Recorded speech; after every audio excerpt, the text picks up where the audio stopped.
2 years ago, while in Las Vegas for SEMA, I rented a Jaguar F-Type R for just $288. Was it worth it?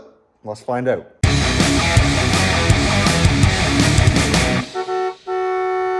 Well, folks, today we are coming to you from just outside Boulder City, Nevada, and we've rented this 2017 Jaguar F-Type R, and man, is it a monster. Coming from Las Vegas to Boulder City, we are on the freeway, and we, downshift a few times, and like just the sound alone is worth the rental. Anyways, we're gonna get in and take a closer look at this car, so come on in. So this 2017 F-Type is a rental that I picked up on Toro, and it was actually pretty reasonably priced. I've only got it for about 5 hours. I could have had it for the day, but we've got other things planned today. So this is what we've chose to cruise around the desert in, and so far I'm impressed. This thing is blacked out. Tinted windows, tinted headlights, even the wheels are black, and this is the R, so it means it's all-wheel drive. It's got the 5-liter V8, supercharged, and 550 horsepower, and we know exactly what that feels like. As we walk around the car, you'll also notice that it's got the big brakes on it, and like, this thing is just classy. I never ever thought I would find myself loving a Jaguar until I drive one. Would I own it? Maybe, maybe not, at least not in this point in my life. And as we kind of come around and look at some of the styling cues, it's very sleek in the back. It's got the active spoiler that pops up. We've already seen that pop up a time or two. And as we come around the back here, if you're following this thing down the road, you probably already know what it is. And we're gonna pop the trunk here. It's power.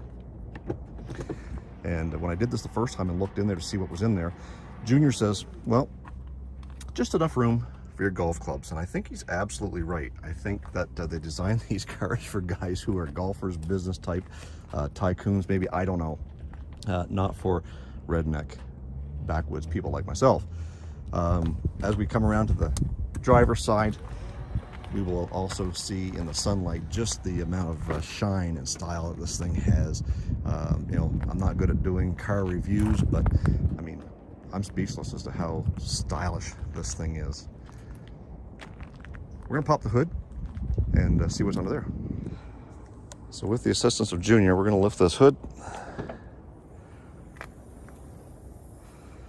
I mean, there's not much to see in here, just a big plastic cover, but and I do love the classic styling of the reverse hood on any car. Now this is just a 2-seat sports car. There's no back seat. Very comfortable. There's a couple of fit and finish things on here that I find a little bit cheap. Some of the dials for the heater controls are a little bit clicky and not real smooth. Some of the buttons, I've turned the auto stop start feature off. That button just kind of feels a little bit rough for a car, what I would feel of this caliber should be. We come over here to the door. You get all your window controls, mirror controls, and one of the neat things is you can control the bolsters on the side.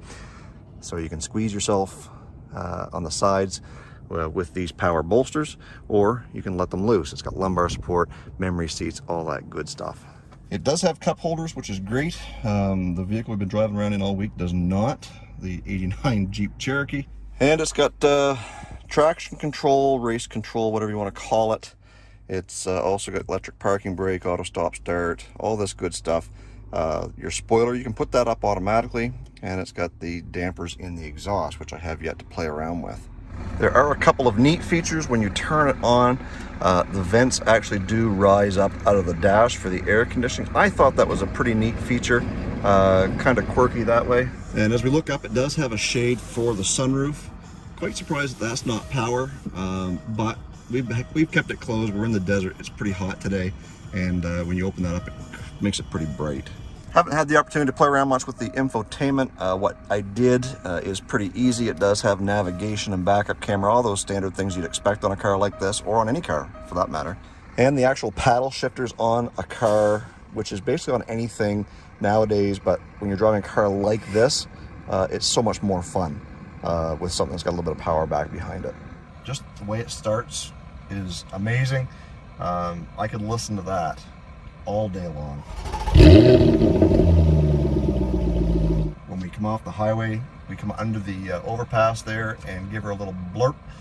And not only did it set us back in our seat, but man, it sounded righteous. So we're gonna get out and do a little bit more driving, see if we can get you guys some rolling shots. So let's go. Stupid auto stop start, that's the worst thing they ever invented. Anyways, we're gonna pull out here, we're gonna give her a little bit of a blurp.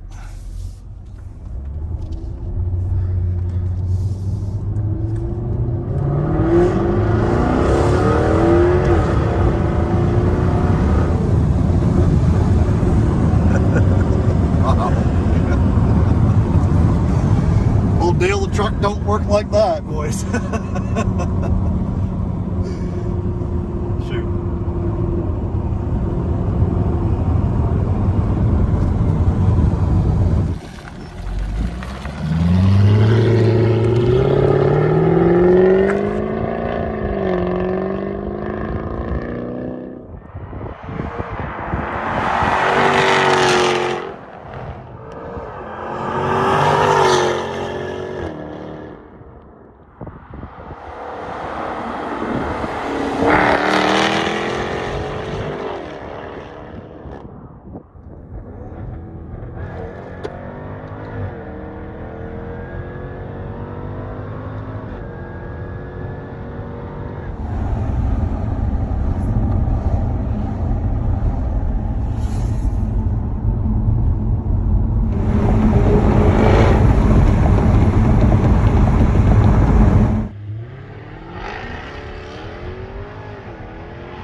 Give me a thumbs up. Guys, I hope you enjoyed that little cruise around in that F-Type R. Look, I am sold on these things. Kind of, you know, just out of the ordinary. Instead of your standard Ferrari or Lambo or anything else, Mercedes, AMG. This thing was a blast to drive. If you haven't done it yet, please hit that subscribe button, like button. Make sure you check out my merch store. It's the first link in the description box down below. You can get all kinds of different merchandise with old Car Guy logos and lots of hoodies, hats, t-shirts to choose from. Be sure to support the channel and share it out with your friends. Guys, stay focused on the windshield, not the rearview mirror. I love you. God bless. Let's do it again real soon.